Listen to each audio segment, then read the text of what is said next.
Saudi අරාබියේ රියාද් නුවර පිහිටි ඇමරිකානු තානාපති කාර්යාලයට ඉරානය විසින් ප්‍රහාරයක් එල්ල කර තිබෙනවා.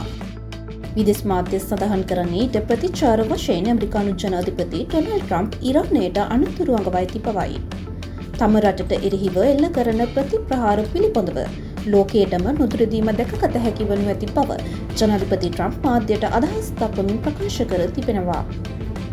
ආම් වශයෙන් ඩ්‍රෝන යාන දෙකක් රියාද්හි පිහිටි ඇමරිකානු තානාපති කාර්යාලයට එල්ල වී තිබෙන බවයි සෞදි අරාබිය සඳහන් කරන්නේ. වාර්තාවලට අනුව රියාද්හි ඇමරිකානු තානාපති කාර්යාලයට ඩ්‍රෝන ප්‍රහාර දෙකක් එල්ලවීමෙන් පසුව තවත් පිපිරීම් ශබ්ද රැසක් ඇසී තිබෙනවා.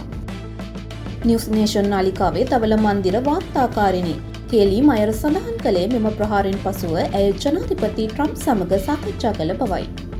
එහිදී ඔහු ඇයට පවසා ඇත්තේ රියාද්හි ඇමරිකානු තානාපති කාර්යාලයට එල්ල වූ ප්‍රහාරයට සහ ජීවිතක්ෂයට පත් වූ ඇමරිකානු සෙබළුන් වෙනුවෙන් අපි ගන්නා ප්‍රතිප්‍රහාරය කුමක්ද යන්න ඔබ සැමට නුදුරිදිම දැනගන්නට ලැබෙනු ඇති බවයි.